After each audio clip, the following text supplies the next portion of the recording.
Hey, everybody. Welcome to another episode of Starting a Counseling Podcast. I'm Kelly Higdon, and today I'm joined by Kate Walker from Kate Walker Training, and we're going to explore her journey through starting a private practice and moving into training and education. Welcome, Kate. Thank you. Thank you. I'm excited to be here. So you are in Texas. I am. And if you hear my dogs barking, I'm also in the country in Texas. Oh, I love it. And that's something we kind of share in common is our love for that state. And you do a lot. I mean, you're involved in a lot of different things, but I want to talk about how you even got here. So can you share a little bit about your journey into starting into this field and why? Absolutely. So I actually graduated from the University of Texas at Austin with a music degree in 1989 and did that for like 14 years. I'm a music teacher, orchestra teacher, bass player, freelance, did all the things. And in the meantime, also had a family. So I guess in about 1998, I thought, okay, I need to do something more. And my story that brought me into this, just having a lot of complicated situations where a therapist helped me and knowing that as a teacher, I was touching students, but I wasn't really helping them. I wasn't really getting to know them. So started the counseling program, graduated in 2000, couldn't really make the leap. So I was the counseling orchestra teacher. And At a school at a school. And so what do we do when we don't know what to do with our career? We go back to school. So I started a Ph.D. program in 2004 while I was trying to start a private practice in a little room over what became a bar. So I don't know if that's irony or not, right? So counseling below, counseling above, and just different kinds. It was exactly. So in 2004, I started the PhD program, and it was tough because starting the PhD program, I couldn't do both, right? Doing the private practice full-time, doing a PhD program full-time, 3 kiddos. Then my husband gets deployed to Iraq, and then I get breast cancer. So pulled back, stayed in school, finished the PhD program in 2007. Cancer's great, had some reconstruction, cancer-free since then, no problems. 2007, restarted it, rebranded, called the practice Achieve Balance. It was all about the family, which I'm showing my age because that reminded me of the sitcom from back in the 70s. Achieve Balance was awesome. My mentor for my PhD program basically took me under her wing. We started this practice, the two of us, and it grew. It was in a wonderful demographic. We were able to stay cash, no insurance. I always say I dipped my toe into insurance in 2010. Got right back out, stayed cash. And then at the same time, she was sharing material with me to start a training program, the 40-hour training to become a supervisor. In Texas, there's a 40-hour course every LPC and LMFT needs to take if they want to be a supervisor. In 2015, Dr. Dutrude retired. I took the course over. And then in 2019, adapted the course to completely online when the rules changed and allowed that. So still maintaining the private practice, doing the training, threw in a little nonprofit in there called Ann's Place for about 5 years. I closed just threw that it in, huh? Okay. Just threw it in. Yeah. We'll come back to that. I knew my limits. So now my 3 kids are out of the house. So everything I do is virtual, and I'm in Lampasas, Texas. My counseling practice is virtual. My training is virtual. So it's pretty cool. I really like where life has taken me right now. I go to Lampasas every year. No, you don't. Yes, I do. You do not. I do. Let me guess. Do you go to Spring Hoe? No, my family, my in-laws have land in Lampasas. So oh my gosh, we are totally going to meet up at the Rolling Pin Bakery, and we're going to have coffee. That sounds good. While they go do whatever they do in the woods, I will go have coffee. Yes. Why private practice though? Because there's some, especially being an educator, some people go straight into teaching. Why did you want to do private practice? I think I always knew I wanted to have my own business, right? Even as a teenager, I taught private lessons in the freelancing world where you're, musician and you just kind of get hired and you do the gig and you go home.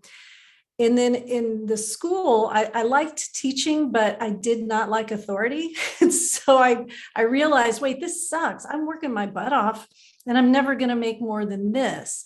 And I wasn't used to that because being an entrepreneur, you work hard and you can make as much money as you want to make. It wasn't about the money. It was about my time is valuable. So after teaching, I knew that I wanted private practice. In fact, that's why I went into counseling. I never thought I would go into academia. I've had opportunities to go into a tenure track position or a clinical position. And I usually turn them down because I like the flexibility. I love adjunct. I love teaching at different universities, especially after COVID. We're able to do a lot of virtual. So private practice really allows me to do the things I love and have a life. Now, you mentioned that you went into practice with another person. This is a little bit more uncommon. Can you talk about why that decision and what the structure was? Well, the originally my little practice above the bar, that was just me. And I was just happy if I broke even. If I was able to pay my rent, it was like, yay, I knew I was learning the ropes. But when Dr. DeTrude invited me to do private practice, we had some good boundaries. She was semi-retired. And so she said she just wanted the office on Wednesday. And so we didn't have a formal agreement, but it was sort of like, we're going to split the rent.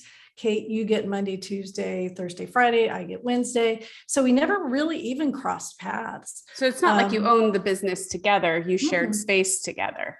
No.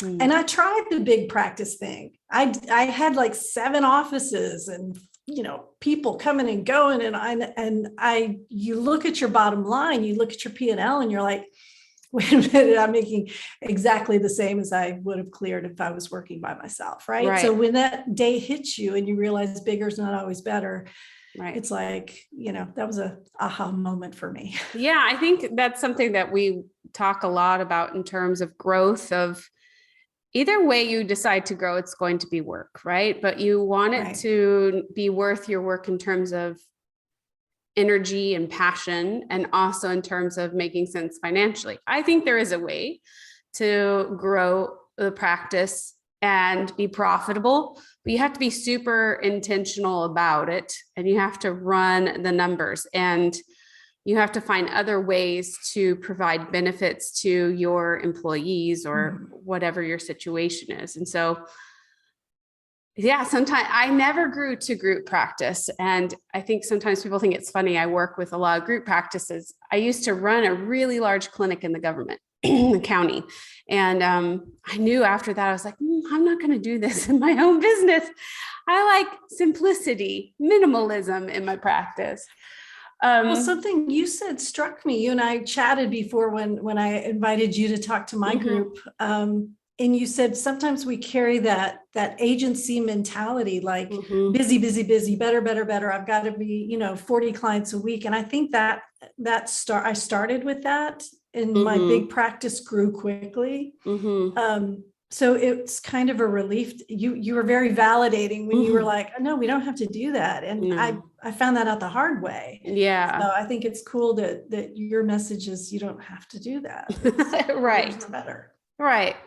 How, and so you're still in practice and you are also doing this training and supervision. What makes you passionate about supervision and like raising up clinical supervisors? Because clinical supervision is, to me, I've paid for it, even licensed. I continue to get supervision because I found it just so beneficial for my growth as a clinician. and yeah, the work that I was doing. I think it made me better and more effective in my work. How have you, it sounds like you've brought your education, like that part of you, the teacher part of you, and brought it back into your practice of doing the training. Well, one thing you probably know about Texas, we are 50 out of 51 in access to mental health care. We suck at it. And so that means we have, I was doing some informal research last week, and, I'm doing searches for practitioners in rural counties. And it's like, I was prepared for like, no, let's limit my search to 50 per page, right? I'm thinking, and I was coming up with none, zero providers. Well, clinicians won't go places where there are no supervisors, right? So virtual solved that. Texas took away limits to telemedicine and supervising via telehealth. Wonderful, awesome. But we still have a lot of supervisors that are scared to supervise, right? And so that's a long story. But if we can create more supervisors, if we can create access for these associates coming out of grad school, it's going to grow. I mean, we're going to have more providers in rural areas. And I'm talking with people all the time about, okay, how can we make this, how can we entice providers into rural Texas, right? How can we make that a thing? So it's interesting because Cindy Doyle, who you and I both know, I was telling her, I was like, I'm getting all these people asking me about business, but I'm not really a business coach. And she goes, well, start a Facebook group or something. So I started Texas Counselors Creating Badass Businesses, and it was like, boom. All of these people are there wanting to know how to keep their business in business, right? That's the battle. In Texas, we don't want you to quit because you ran out of money or you didn't know the rules or you didn't know how to do business. So Texas Counselors Creating Badass Businesses was a place where I could just throw free stuff in. I've got a thread of people who will do like free coffee, just free mentoring, we have files full of things that people can use, new paperwork to start a practice to help Texans continue to practice so that we can fill these gaps. So I think it's my educator knowing the research, knowing that we have these gaps. And my little tiny part is going to be this supervisor training and just try to create the best training we possibly can with kind of like what you're doing, lots and lots of follow-up. If you're a supervisor, we're not going to leave you hanging. We want to give you more stuff. Just trying to stay with you on that journey past supervision. Well, let's talk about adding supervision into your practice, because I think that there's a couple ways to do it. In California, for example, if you are in private practice and you are a supervisor to someone who's pre-licensed, they need to be, they can't own their own practice in our state. And in other states you can. So those clinicians who are not fully licensed are paying for the supervision out of the pocket of owning their own business, versus like in California, you can't own your own business yet. So one of the things is that either way, I believe supervision is another stream of income in private practice, and you can do it without oppressing or causing harm to those being supervised. And so I think there is one of the reasons people are fearful is because of some of the math, of when you are a student and when you are learning and when you are pre-licensed, there's a lot of cost outlay, your education, all of this. And I don't think I fully understood. I started my degree actually in Texas before I transferred to California. And I don't think I fully understood what I was stepping into. I didn't, what the cost was going to be to completion. And I think there's ways to make supervision affordable and for pre-licensed, but also profitable for the supervisor. Do you see that in what you do in your training? We advocate for, yes, very non-abusive ways of doing business, right? Because and this is my soapbox, I don't view having tons of supervisees as a good business practice in Texas, because it's more than just sharing the liability. We own the liability, right? Mhm. For our LPC associates, their clients are our clients. Same. So Mhm. if LMFT, we share liability, but it's still your liability grows exponentially. Mhm. So if you're not able to meet with these folks, or you're only able to meet with them an hour a day, and oh, you snooze, you lose, you're not able to meet with me, too bad. That's not a good system. And then, for the associates, it's a car payment, so, okay, now I finished school, I'm paying you a car payment, $300, $400, $500 a month. Mhm. So what I advocate for, I call it an Ann's Place model, because this is what we did at Ann's Place. I asked my supervisees to go get a job. I wanted them to be someplace where they could, experience other diagnoses, see other things, get other experiences, but they had to donate 12 direct hours to me every month. And those 12 direct hours were to the community where our little clinic was. Mhm. And we offered our services on a sliding scale based on the federal poverty standards. So, the rate was anywhere from $20, $40, $60 to $80, Mhm. depending on, various criteria. So they would come, they would give me their 3 hours a week. And that's all I wanted from them, was 3 hours a week. They were good. They didn't have to pay for supervision. I made, if it was a $60, 3 hours, right? I make $180 a week. So I'm making almost double what I would have charged them for supervision. So it's a great business model for me. They're not in an abusive situation, right? Because they're working someplace else, getting benefits someplace Mhm. else. My community is benefiting because we're able to offer this affordable service to them. Mhm. And I limited, there was a time, I think I was up to 5 supervisees, and that was like too many for me. Mhm. But you can imagine how many direct hours we were able to give the community. And the how are you feedback I providing? got, go ahead. How are you providing that supervision, in a group format or individually? So 50% of supervision has to be in an individual setting. And Mhm. so what we would do is we check the ratio each month. Mhm. And if they were able to have a group session, then we'd have a group session. I'd put the word out, okay, group's going to be on Friday on the 2nd and 4th week this month. So I'd have a few people show up. Everyone else, and I used a Google Calendar for this. Actually, I didn't. I used Google Sheets. I made like an Excel spreadsheet. But they would sign up for their times 2 Mhm. weeks before the month started, right? So Mhm. November, they had to be signed up by the 15th. Mhm. And it was nice because they were able to find the individual or the group slot that they wanted.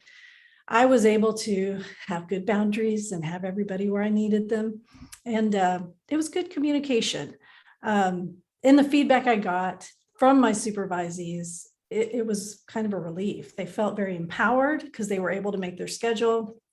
They didn't feel pressured to have to go do my marketing or have to do blog posts or have to do all this extra crap, right? Because it was literally, no, you just give me 3 hours a week. That's it, 12 hours a month. I'm not going to nitpick if you get sick or you need, somebody wants an extra session, right? It was just kind of like, no, over time, if you're giving me 12 hours, we're good.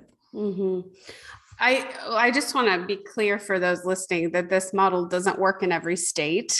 Correct. that wouldn't be allowed, like, for example, in the state of California, at all. So you need to make sure that you understand what your state allows. And also, can we talk a little bit about sliding scale? Because I am passionate about like understanding the money in business, because that's always was a struggle for me.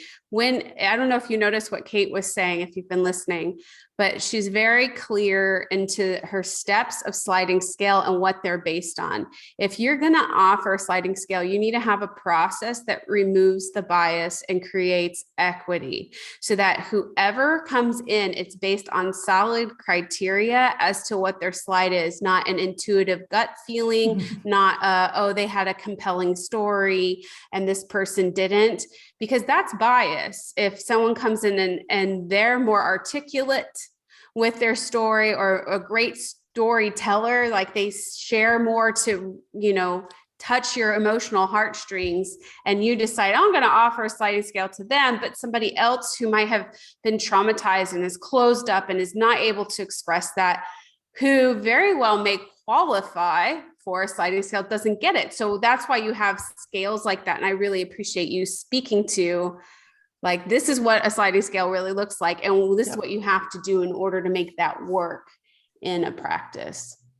Yeah, I mean, if you Google federal poverty standards for, 2021, it will give you how a grade scale, right? A family of 1, a family of 2, a family of 3, a family of 4, and a range for what the government, the federal government, how they categorize families, poverty, what that level is. Now you get to translate that for your practice, right? What that means as far as dollar amount. But that doesn't change. And as long as, we required proof. If we had folks that were unemployed, we wanted, just give us a couple of months, print out your bank statement. Just something, that we could document with that. And not everyone wants to do that. And if you're not willing to do that, then you have to examine, how are you going to give back in a different way that you feel comfortable with? Because that is truly what a sliding scale requires, is really having some sort of factual, like tangible number in which to base the slide on, not our emotions. Right. Or I hear this, one of my associates would come in, so-and-so's on a sliding scale, but they just bought a car. And I'm like, it doesn't matter. Check yourself, right? We would process that. But it was a great learning opportunity, because how people prioritize counseling and therapy. You teach that, right? How do you help people go from insurance to cash basis? How do you help them learn to value themselves? All the things. Well, I think that if you're ever going to be resentful, then you shouldn't offer a sliding scale. For example, I don't know how they got that car. I don't know the situation. I don't know if someone goes on a vacation. If I feel resentment, that is a cue to me that I'm not living in alignment with what I want in my business. Right. And so that is not on my client, for them to caretake for that. So personal note, I don't do sliding scale in my practice. I give away supervision now. That's how I give back. I love that. So in terms of training supervisors, is your course mainly for Texans, or does it apply across the board for other states? Great question, because that is my goal, right? Is to get this to where it's applicable to any state. And we're in the process of doing some research right now with the states closest to us. And that's my dog. And so if we're able to do that, that would be wonderful, right? Because like you mentioned, not every state requires a 40-hour training, but the material is pretty translatable, generalizable, right? It's relationship, it's handling conflict, it's the developmental model, it's supervising through a theory, those types of things. Yeah. I think what I love about your story, Kate, is that it's a reminder that nothing is wasted. Because I do hear that sometimes, where people are like, I went to school for this and I don't even use that degree anymore. But the skills and the talents stick with you, and you repurpose them and revision them. And in your practice, you've done just that. You've taken your love of teaching, your gifts of that, and turned it into creating more teachers. Because I believe a supervisor is a teacher. They are educating. They are, in there live working with someone and teaching them. And I think it's just a beautiful reminder of that for anyone listening, that your story compounds and continues to enrich your future. Absolutely. Nothing's wasted. Nothing's wasted. Yeah. So if people want to get in touch with you, what website do you recommend they check out? KateWalkerTraining.com. And just like it sounds, Kate Walker Training. I have a YouTube channel, Kate Walker Training on YouTube. I've got an Instagram, but mostly you're going to see pictures of my dog and my kids. I have a newsletter. It's Friday freebies, Adventures Achieving Balance and Supervision in Private Practice. because a lot of folks aren't on social media. So we encourage you to get our newsletter. There are a lot, if you're a Texan and you're listening to me, there are so many changes coming up with LPC law in the next 4 months. If you're a supervisor or anyone, you need to know about it. So Facebook, I have Texas Counselors Creating Badass Businesses, and we have the Texas Supervisor Training Facebook page, which is a group where we vet you to make sure that you are a designated supervisor. I think that's it. Website, Awesome. consultation group. Yep, that's it. Awesome. We'll have all the links in the show notes. Thank you, Kate, for sharing your Thank story. you for having me. Yeah. I've enjoyed this, and you gotta look me up when you come to Land Passes. Okay, will do. All right, we'll see you guys next time.